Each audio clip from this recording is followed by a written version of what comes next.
What's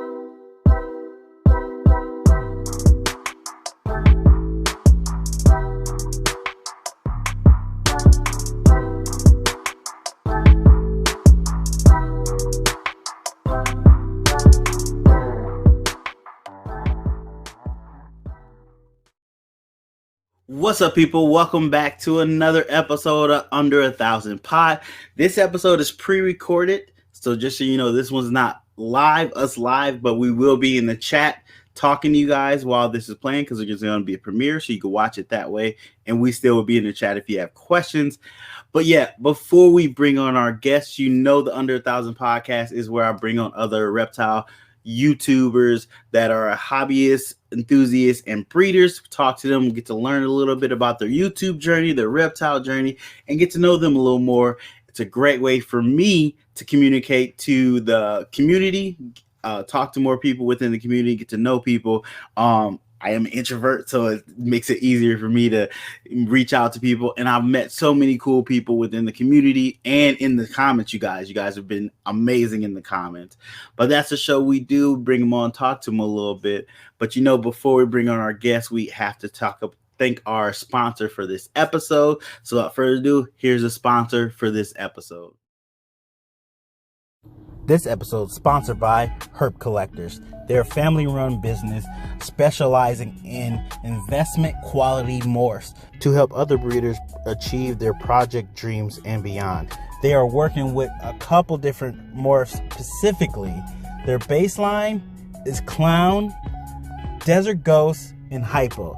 And they're dabbing a little bit in the Ultra Male and Pieds as well. So definitely check them out for ball python needs. They are slowly coming up in the industry, and they're going to be producing some amazing animals very soon. But that's not all. They also have a YouTube channel. Of course, you know we're all about YouTube over here. They do a live podcast on their YouTube channel every Thursday at 8 p.m. Eastern Standard Time called Clutch Conversations.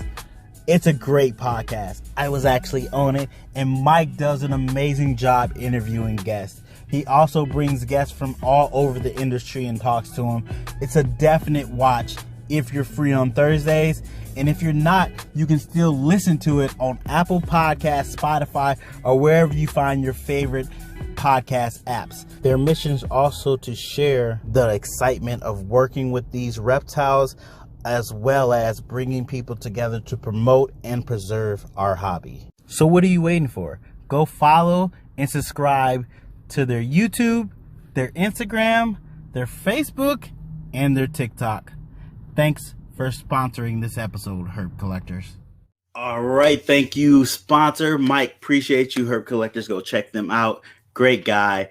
Definitely making some nice animals. He's working with a lot of great genes. So definitely check him out and check out his podcast and his YouTube channel. But guys, without further ado, it's time to bring on our guest for this episode.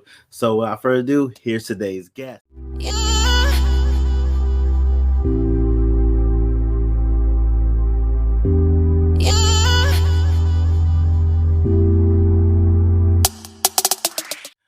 All right, thanks for coming on, bro. Appreciate it so much. If you could, go ahead and introduce yourself to the people and let them know what you keep.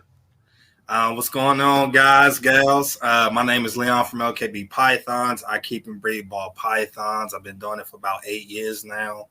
Loving every bit of it. Just started really breeding. I've been breeding for the last 3 years. So had 2 clutches last season. Both went bad. I'm looking forward to kind of rebounding a little bit. And yeah, man, for all those who want to join me, subscribe to the channel. Content coming very, very soon. I got a lot of pickups, a lot of pickups. So stay tuned for that. I'm trying to get them to get settled in before I start messing with them. They only been here for about a week, I guess. Okay. So adding new snakes to the collection like that, yep. Growing the collection. Yep. So I know you're not on Instagram. We're gonna work on that. So that means you're probably not on TikTok.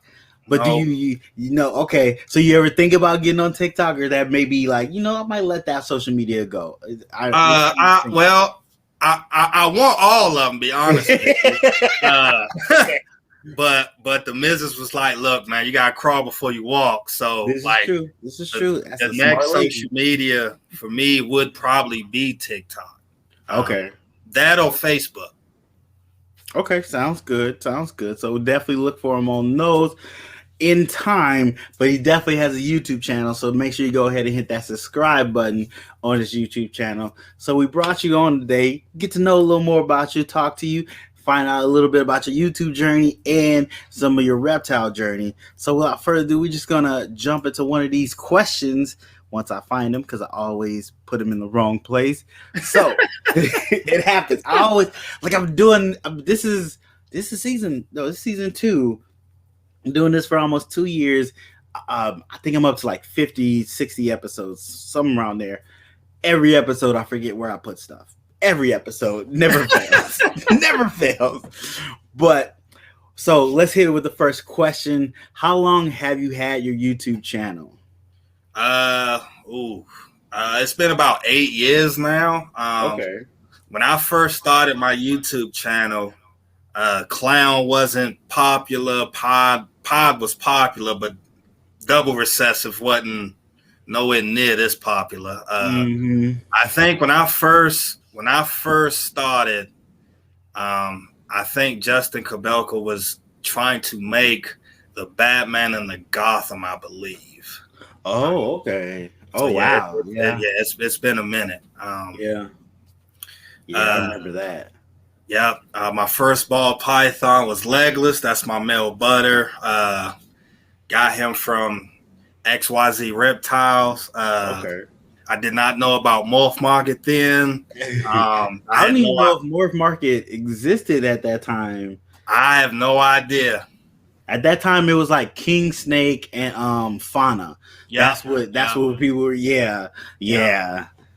Okay. So 8 years. So what was the reason you started your YouTube channel? Watching Brian Barczyk. Okay. When I first seen his channel, he was going over. This is before he had his zoo and everything. Like, he was just into ball pythons, and I seen that, and I was just like, man, that don't look too difficult to do, man. It looks fun. So I said, you know what, man, I think I found something I'd like to do in my life, for a long time. Nice. And then all the other kind of big head hitters at the time kind of followed. Brian Gundy, Royal Constrictor Designs, Justin Kobelka. Actually, back then, I think those were the only big, like, YouTubers then, actually.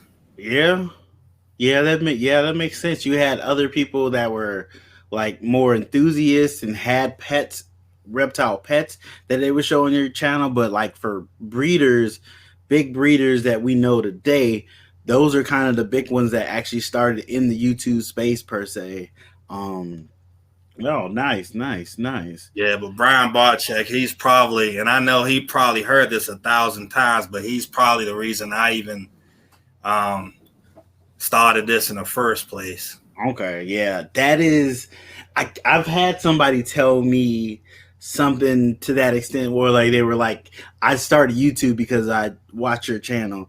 So I know he hears that all the time, from not even from just YouTube, from getting an actual pet reptile itself. Right. That's got to be a crazy, amazing feeling to know that something you did that you enjoy got somebody so excited to where they wanted to enjoy it as well and got into something that they most likely wouldn't have touched forever if they didn't watch him. That's an amazing feeling, to have that kind of influence, that positive influence on someone. That's an amazing feeling. Yeah, I did. I remember when I first found his channel amongst everybody else's channel. I was watching Snakebite TV, and I was like, oh my goodness, who are these guys? And learning what they were doing and seeing the animals they had. Crazy.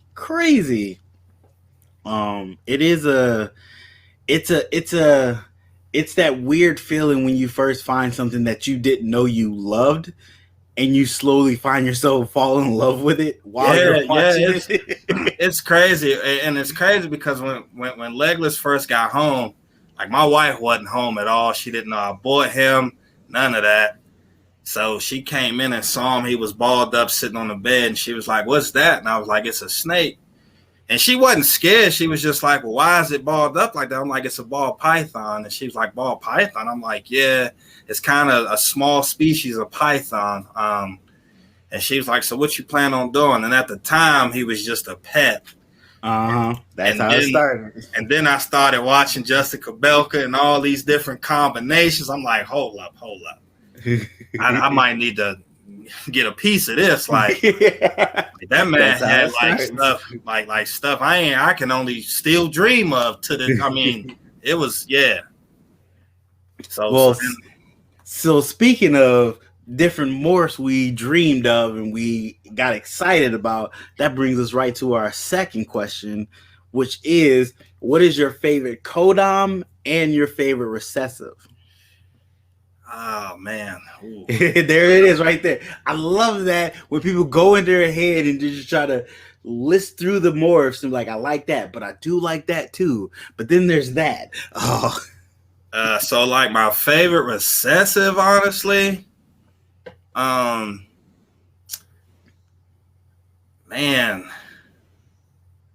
I kind of like tri-stripe and hypo. Okay. My codom, oh man, I don't even know if I can bring it down to one. I really like pinstripe. Okay. I love pinstripe clown stuff. Yeah.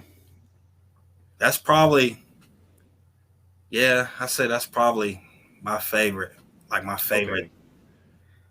Yeah, pinstripe is starting to grow on me. I love it in Desert Ghost. Really like it in Clown. That's probably where I'm going to take that Desert Ghost Clown project is get pinstripe in there, of course. I used to really like it at first when I first got into the hobby. Then it kind of faded away from me with other stuff, but now it's popping back in, and I'm starting to see the different ways of using it that I didn't think about before. Right. So yeah, I can understand that pinstripe is a good gene. And now I think it's somebody might have produced a super pinstripe that still looks like a regular pinstripe, but lets you produce all pinstripes when you breed it. So now that's out there now. So what we thought was only one way to get the pinstripes is another way to work with it.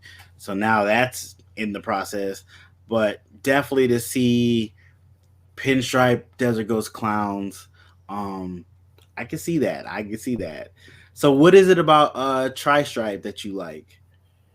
Honestly, it's the pattern simple. Okay. It's simple. It's just 3 stripes. You don't have to look for jaggeds and contrast really and sure. That and I don't really see people work with it that much. Okay. I know Reggie at Reggie Upper Jungle, he's working with it.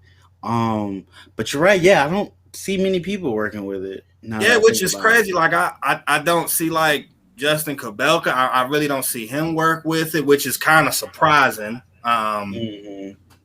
Miguel at Always Evolving Pythons, I don't really see him work with it. That's kind of. I'm Brian Barczyk. I'm surprised he ain't really incorporated tri-stripe in his. I mean, it's wild because I know they can get the in the collection. I know that. I mean, unless Justin got it in the back burner, he's working some stuff with it and trying to see what it looks like before he releases it. Because I've seen him just release. I think he did a video on Cypress, I want to say. I might be wrong. I know he did just popped out a gene that I didn't think he was working with. And I was like, oh, I didn't know you was in that project. And he put out some stuff that's just like, oh, wow, okay, you really in this project. You done put out some nice stuff. But yeah, it is. Oh, what is it? Okay, paint. So I didn't know he was working with paint. he's working with paint now. So that means he's had it for a while. Has been putting it into stuff. Right. I know paint. I'm still confused if it's a recessive or a codom. I've been told both. So I probably should watch that video. Justin got it, and he'll probably let me know if it's recessive or a codon. But yeah, he might have something in the back burner working with it. So that might be a gene to keep an eye out for. I do like tri-stripe. I just got genetic stripe. So I was like, I already got one stripe, but we're just gonna keep working with that stripe first and see where it goes first. Yeah, if I ever get my hands on the tri-stripe project, I would love to put that with hypo and pod just to kind of see what that. Okay. Because I've never seen one. Like I've seen I've never even seen a tri-stripe pod before. So that is true. I just thought about that and I was like, oh no, because for the longest time I thought genetic stripe pies couldn't be made. I thought they were lethal, and I thought that was a lethal combination that couldn't be made. And now I'm starting to see them out there, so I know that's doable. So I'm assuming tri-stripe pies will be doable as well. That's actually a good project. Well, see, I asked a buddy of mine. I asked him. I said, if tri-stripe, clown, and pod was all together, what do you think it would look like? Because tri-stripe really don't have no pattern, really. Mm-hmm. So, I'm trying to oh man, that would be something special for real. Yeah, would it work like genetic stripe and clown? How the clown breaks up the genetic stripe pattern so much. That would be interesting. Because the pied is just going to give you some blotches here and there of white. So you kind of can figure out what that's going to look like. Right. It's the clown and the tri-stripe part. That's what really is going to throw you off. Oh, wow. You're gonna have me start looking online. Yeah, it makes you think. And I know a lot of people don't like that specific genetic because it don't really display no pattern or really nothing like that. And that's okay. I mean, like I said, it's not for everybody. True. I just think there's a lot of potential there. And I watch Reggie, I'm looking forward to seeing what's next as far as his next move on that gene, because I don't blame him one bit for holding back what he held back. I'd have done the same thing. Trust me. Totally understandable. I'd have done the same thing. That is the hard part about this. You can't hold everything back, but I want to hold everything back because I want to put it back into itself or make some better stuff with it. Right. But then you become a hoarder and you just have a whole bunch of snakes in a room. You're not working as a business at that point. You're just making snakes for yourself. Yeah, he does. He's making some amazing stuff. But yeah, my next recessive that I get into will probably be either tri-stripe or the rainbow gene. Oh, okay. I have been looking at the rainbow. I think I'm still trying to figure out if it's compatible with albino, because I think it's in that world like candy and toffee.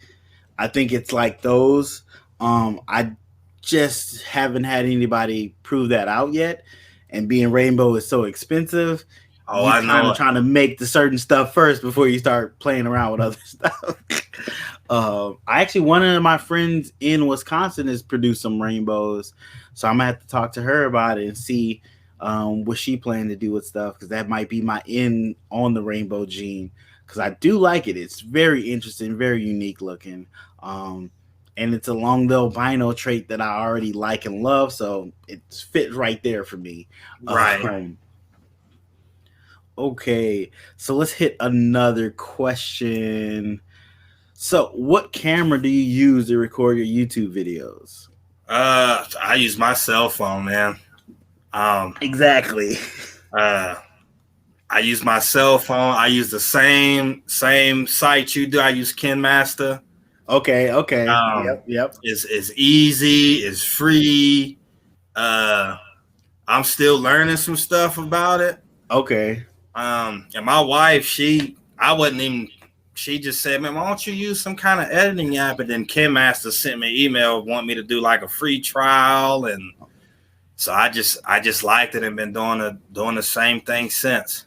Okay, been playing around with that. So what cell phone do you have?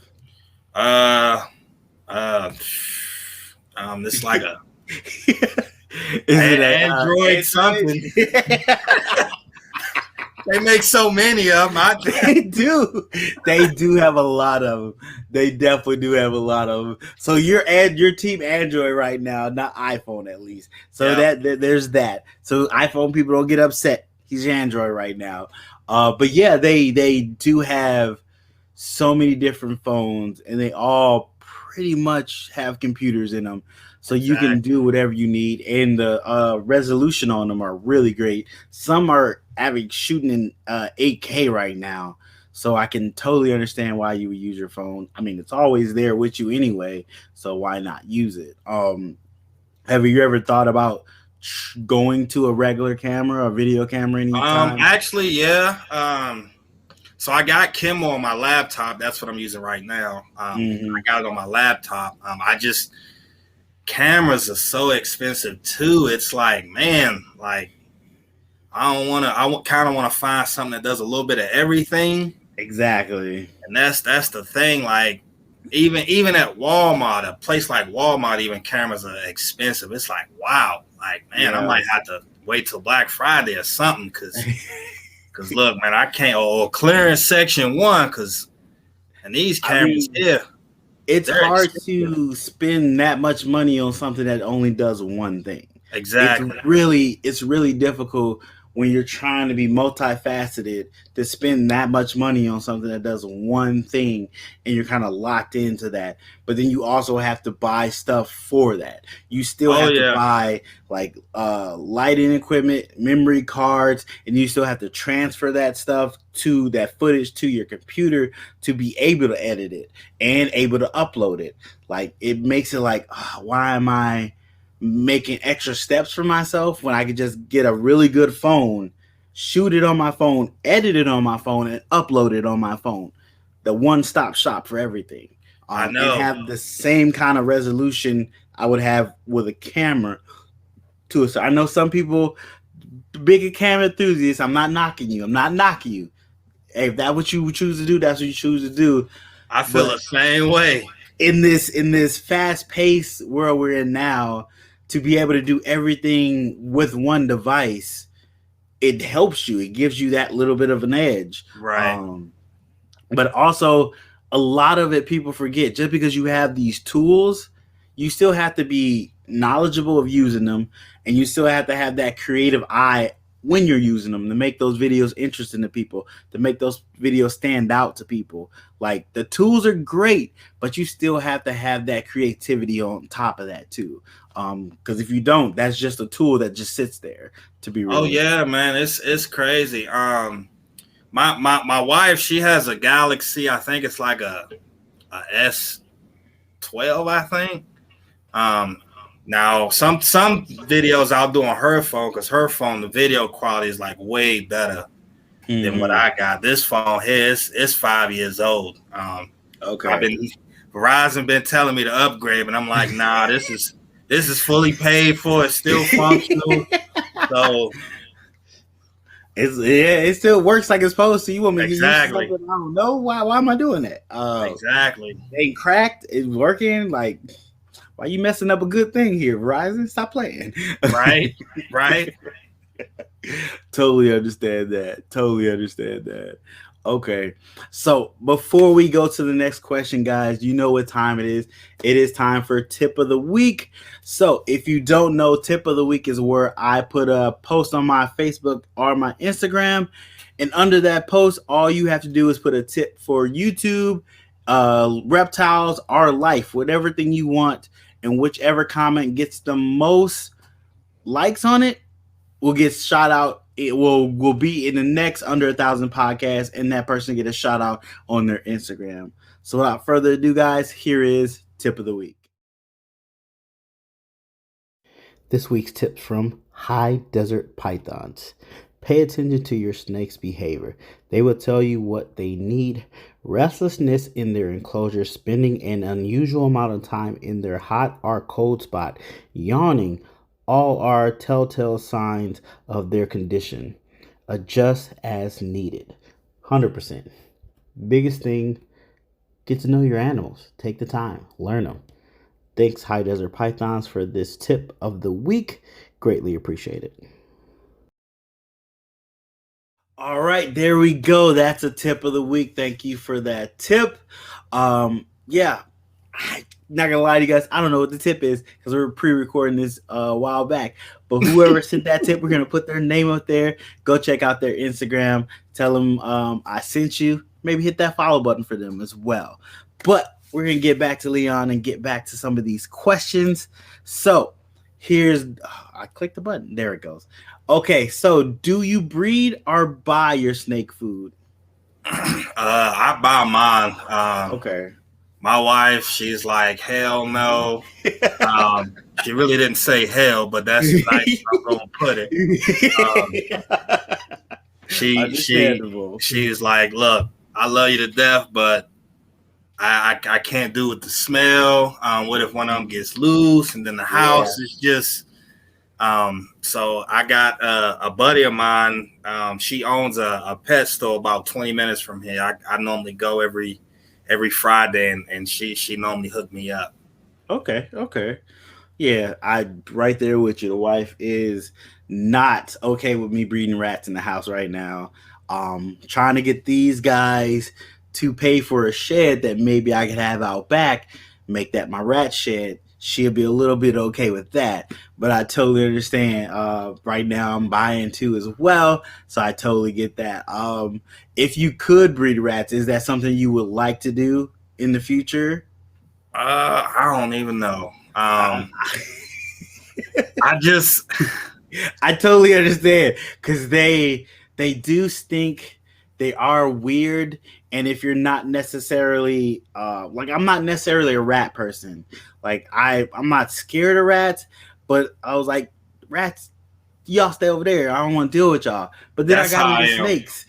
I got into snakes, and that had to change because that was the main source of food for them.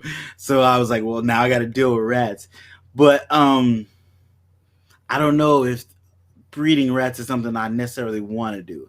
It might be something I have to do at one point in time because of those rat prices is getting too high. I might have to breed my own, but I would rather buy my snake food myself. And I know the benefits of breeding your own rats. You know what's going into them. You know how well those rats are taken care of, because what your snake eats helps it thrive. And if you make sure your rats are eating good, they're going to feed your snakes good. Right. But I would rather find somebody that's feeding good rats, and I just buy those rats. That's how I am. That's how I am. I can totally understand that 100%. 100%. Okay. So let's hit another question. So we kind of talked about this a little bit, but what editor do you use? I use KinMaster. Okay. To me, it's the best in the world. It's free. They give you all the necessary tools to edit what you want, how you want. Mm-hmm. With me personally, I kind of just I'm still kind of basic. I still kind of just put clips together and just kind of just tweak it a little bit and just throw it on YouTube. Like I don't even know how to do sound effects and all that yet. So okay. I mean, understandable. Like editing, to what you do on YouTube, editing is pretty much simple. Like honestly, all I do is cut clips together, add music. Yeah, that's pretty much all I do. Every so often I'll put a graphic up or like some words on the screen while I'm talking, but it's not super complex editing. So KinMaster definitely works really well for that. 100%. Where did you learn? Was I the one that taught you about KinMaster, or did you find it somewhere else? Okay. Yep. So since you learned it from me, I'm gonna put out another editor out there that I just found called CapCut. I saw it on TikTok. I downloaded it. It's also free, and it has a little more stuff than KinMaster has, like different transitions and stuff like that. and it seems real user friendly. I've been playing around with it a little bit. So CapCut, if anybody else is looking for a different editor, check that one out too. It's pretty cool, pretty fun, pretty simple so far. It can get complex, but you need to just cut, add music, and maybe a graphic here. It should work for you 100%. So have you been like looking on YouTube how to edit on KineMasters? Any tips I or have. anything? Okay. I have. I kind of watch. I try to watch at least one video on KineMaster a month. Oh, okay. Okay. Like I try to kind of, that way when I do put out videos, I can say, oh, okay, is this how you do that? And this is how you break that down or whatever. So yeah, that's kind of in my to watch once a month kind of deal. Okay, nice. Look at you doing the homework. I like it. I mean, if you want to do something well, you got to get into it. You got to do a little research. I like it. I got to. See, for me to learn, I have to do it myself, mess up, and kind of go from there. Learn from the mistakes. I totally understand that. Yep. I totally understand that. Like, I actually did the same thing with KineMaster because I wanted to know how to do the green screen effect with stuff where I had something on a green screen and I can put it into the video. So I YouTubed it and learned that, and it took me a little bit, but I figured out that process. So when in doubt, people, YouTube it. If you got a problem, YouTube it. Unless it's specifically animal safety stuff or health, vet. But if it's other stuff, how to build stuff, YouTube it. Technology, YouTube it. It's a great source we have that we didn't have before and we have now. So take full effect of it. 100%. Oh yeah, for sure. Take advantage of it. I've learned so much off of YouTube within this hobby, learning how to build stuff, how to take care of stuff, how to watch out for stuff. 100% definitely don't let that source go away from you. Definitely. Because I know before you used to do just live streams, like you kind of live stream your stuff. Now you're getting into actual video recording and editing your stuff. So how do you feel your channel will change because of that? The live streams, the problem was I couldn't get everybody to come and talk because everybody was just doing different stuff. At least now with the videos, I could put it out there and pretty much you just watch it whenever that person, he or she get the time.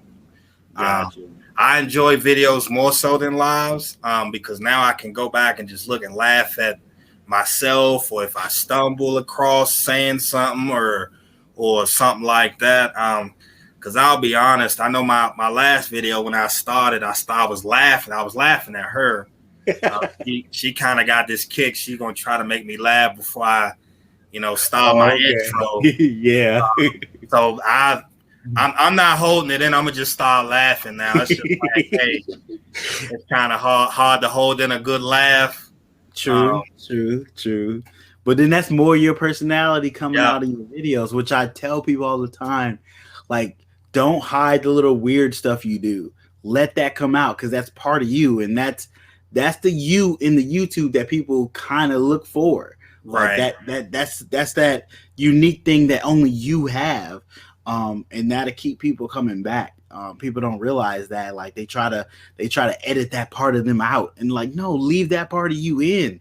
That's what makes people connect to you sometimes, and that's the human aspect of it that people forget about sometimes. So I kind of just stopped doing editing mistakes out unless it's just a horrendous mistake.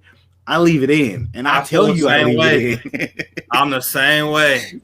Like, she don't like to be on camera at all. I told her, I'm like, look, if you're in this room, you're going to be on this camera at some point. So, and she's like, well, I don't look my best, or I just got off work. And I'm like, look, you think these other YouTubers go in the bathroom and do all that? I mean, I said, look, man, it ain't even all. I mean, I'm not saying that YouTubers don't do it. Yeah. I'm just saying, as far as this particular hobby, that's very unlikely that a person would go to the bathroom and touch up and all. I said, look, man, this hot, we ain't even nowhere near about that, man. Yeah, hey, I'm shooting to shoot. I'm cleaning up poop right now, so I'm shooting to shoot. Exactly. And I told him, like, most of the time, most people just get off work, or they when you see them, they already had a day, they worked all day, they're already tired and just ready for bed. So I mean, there's a lot of videos. I'm still in my work uniform because something happened and I wanted y'all to see it. So there's a lot of videos of me in my work uniform. I did one video. I was at work. I had to do the intro at work because I had forgot to do it. So I was like, well, I'll do it right now. And I'm in one of my work trucks recording myself. And that's the intro. I know that feeling. You gotta make it happen when you can. Definitely. All right, so here is our last question for you tonight. I'm very interested to see what your answer is, because we talked a little bit about genetics here. So I'm definitely interested to see what you plan for the future. So what is your dream morph to make? So it could be a 5-10 banger, whatever. Your dream, if it'll take you 10 years, whichever your dream morph to make. I would have to say it would probably have to be pinstripe, tri-stripe, hypo, clown pod. Nice. Okay. So 4 recessives and 1 codom in there. Yep. Nice. Oh yeah, that would be super interesting because the pinstripe is definitely gonna break up the tri-stripe pattern, and then the clown definitely break it up. The pied and the you said hypo too, right? Yep. The hypo. Oh, the hypo is gonna make it. Oh yeah. I think hypo looks good with everything. It does. I did fall out of love with hypo. I'm slowly falling back in love with it. I've seen it in a couple clown combos together, and I like the hypo pied. I want to work with that. Definitely want to put inchy in it so I can keep a lot more pattern on the pied, so that pops too. So I'm starting to fall back in love with hypo, and I don't have any hypo animals, but it might be something I might be getting into in the next year or so, especially some double recessive hypo stuff. That is the plan. But that's a good animal. So we already know you're working in half of that project, the hypo pie project. So how far along are you with that right now? How is that looking for you to be able to make the double visual? Well, it's looking good. My hypo female that is set for pod, I've been breeding her for the last 2 seasons now with the same male, which is a hypo het pod male. Mm-hmm. So hopefully this year and I think the reason why she didn't go is just because she was the grams were there, but she was just too small. Okay. She just wasn't girthy enough, and I think that's why she didn't go for me. But now this year she's actually just shed out. I need to clean her tub. She literally just shed probably this morning or last night. So okay. So yeah, hopefully I can get me a couple. I love some females because I'm definitely holding them back. But, if I get a male, see, that's the thing. I don't know if I want to hold back just females or 1.1.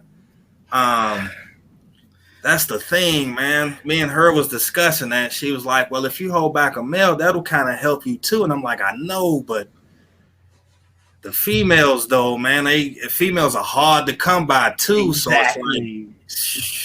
So this is where I am with it. I'm in the albino clown project, right? And I made one albino clown last year. It was a male. Only thing I held back because I didn't make anything else close to that. I already had a lot of other pieces. So realistically, that was no brainer. I got to hold him back. This year, I've produced albino clown, albino inchy clown male, and I'm like, do I hold him back? I do have an albino clown already, a male that's probably going to breed this coming season. So do I need to hold him back per se? And it's like, I kind of do, because he has an extra gene in him, right? That'll help me put into other stuff. I have another clutch that I cut. I seen an albino clown in it. I don't know if it's a female yet. They haven't come out the egg. We'll see. But I'm like, if it is a female, do I hold both of those back? Because females, you need females. Exactly. Females, for one, to grow up, to help you put other genes into that, and also to help you produce that, replicate that female a little bit faster. Honestly, I would say, but then you also kind of need to make some money from that project too, because as we know, this is not a cheap hobby. No. We have to buy racks, bedding, all that stuff costs money, and it's going up. So I would say, if you do hit multiple hypopides, if you can, hold back a 1.2. So you'll have a male that you can either have ready in a year to breed to your double het girls already and your visual het girl, and then you'll have a female raising up to either try to get other genes into that, and you can use that male to make some double hets to breed to her. So you can make some double hets that have some other codoms in it now. So now you're breeding a, let's say, pinstripe inchy double het hypopide to your hypopide female. Now you have a chance of hitting pinstripe inchy hypopides, which sounds amazing, actually. I just visualized what that might look in my head, and I was like, oh my god, that looks good. So you have the chance to do that. But if I say if you hit a 1.2, I would say maybe sell one of those females, hold one of those females, so you can get a little bit of money from that project to help fund the rest of your year, or maybe fund a different project. Well, see, and that's the reason why I got the 2 double het females too. Because remember, Dave Palumbo, he was like, if you want, you can send this female back to me, and I can swap. I'm like, nah, I'm a kind of triple my odds of hitting the double. Yeah, true. So now there's this is a aspect I've been thinking about now too. So I might have an albino clown female now.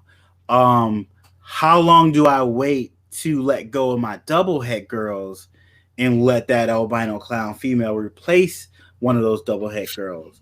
So that's the thing. Do you wait a year? Do you wait until that double visual is ready to breed, and then let that girl go, let those hets go that year? Because you kind of want to get away from the hets to make sure you produce the visuals. You know what I mean? That's the plan. That's my plan. There's so many different ways to go with it, and then you got to have your business cap on, and you got to have your breeding cap on. Because even if I get some pods that are het for hypos, I'm definitely holding some of those back too. Yep. So better your odds for next year. Yeah. Yep.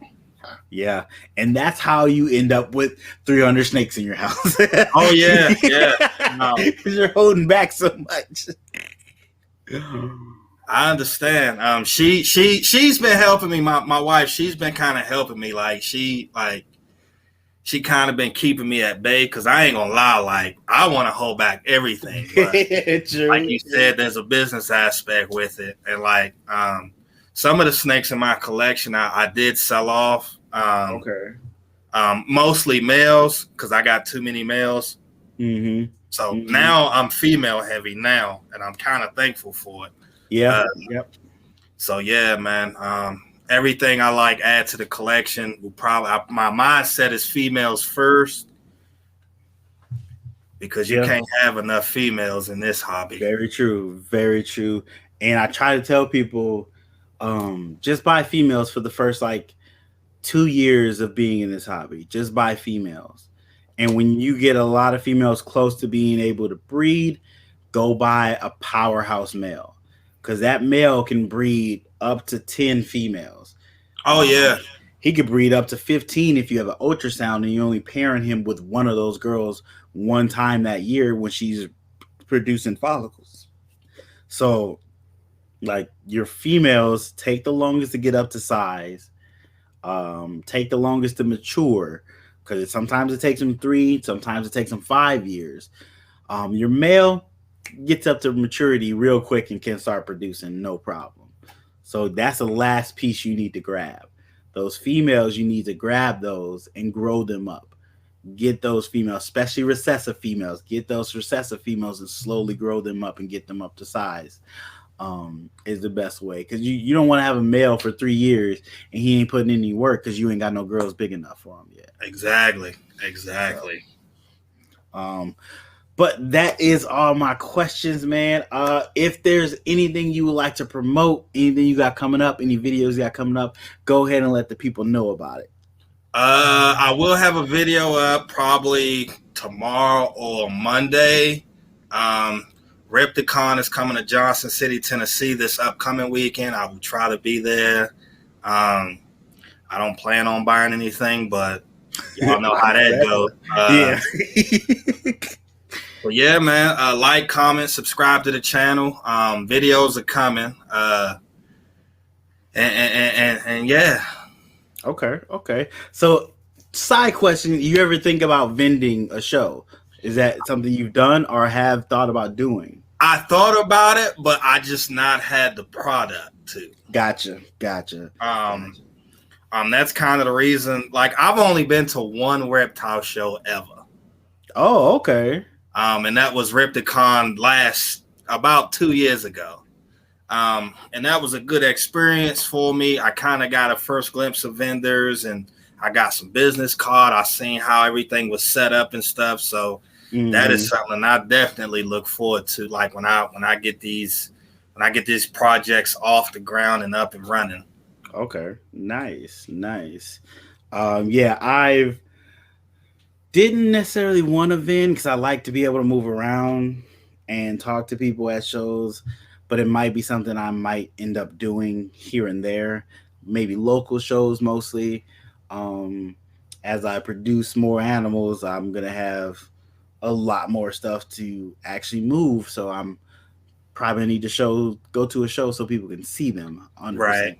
And it's a great way to still network and get out there and meet people. Me being a homebody, it makes me get out the house. So that's probably a positive. So before we go, we got to go ahead and say thank you to our sponsor for this episode. So without further ado, here's our sponsor for this episode. This episode is sponsored by Herp Collectors. They're a family-run business specializing in investment quality morphs to help other breeders achieve their project dreams and beyond. They are working with a couple different morphs specifically. Their baseline is Clown, Desert Ghost, and Hypo. And they're dabbing a little bit in the Ultra Male and Pieds as well. So definitely check them out for ball python needs. They are slowly coming up in the industry, and they're going to be producing some amazing animals very soon. But that's not all. They also have a YouTube channel. Of course, you know we're all about YouTube over here. They do a live podcast on their YouTube channel every Thursday at 8 p.m. Eastern Standard Time called Clutch Conversations.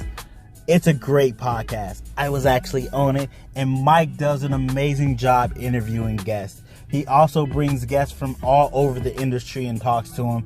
It's a definite watch if you're free on Thursdays.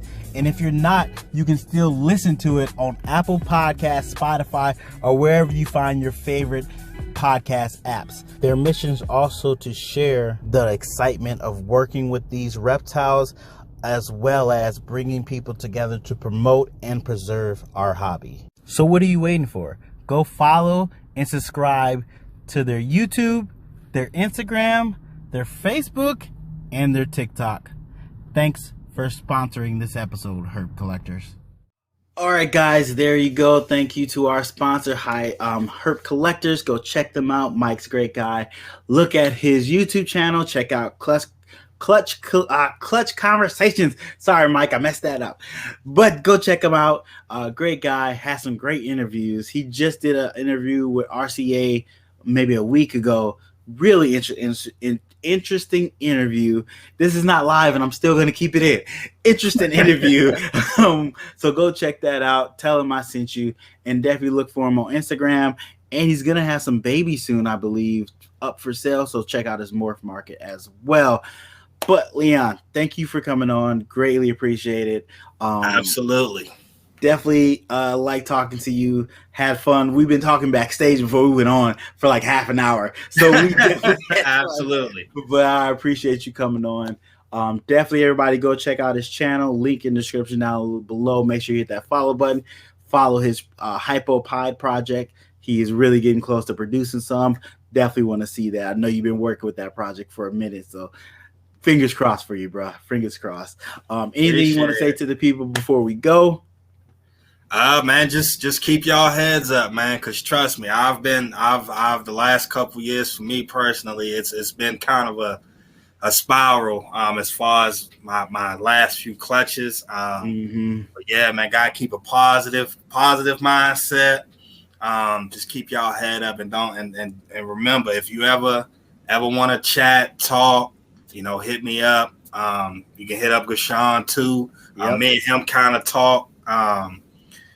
So yeah, man, just always remember that there's always a worse scenario. Very true. And there's always somebody that's less fortunate. So very true. I couldn't say it better myself, man. So keep your head up and keep pushing. 100%. All right, everybody. Thanks for coming out. Thanks for watching. Greatly appreciate it. If you could hit that like button. Apparently YouTube likes it when you hit that like button, so I like that YouTube likes it. So if you could hit that like button, greatly appreciate it. Next video for me will be Thursday's video. It might be like a Tinley video, because by the time this video come out, Tinley will about to happen. No, because this is coming out that month. So it won't be a Tinley video most likely, unless I go live at Tinley. I don't know. But Thursday. I'm just rambling now. So guys, thanks for watching. If you are not done for the night, go check out Hair Down Friday, Keys Constrictors channel. Check out that. I'll probably be over there. I will be over there, because this is coming out the day of Tinley. I just realized that. Okay, yeah, I'll probably be over there. But also check out Samson's Snakeatorium. His live is on at this time, Friday, when we're not recording this. But you know all the lives Friday. Go check somebody out. Say hey with them. Hey to them. Hit that like button. All that good stuff. But thanks for watching, guys. Hope you have a good weekend. If you're at Tinley, say hi to me. I'll be there. But bye, everybody. Bye. All right, there we go.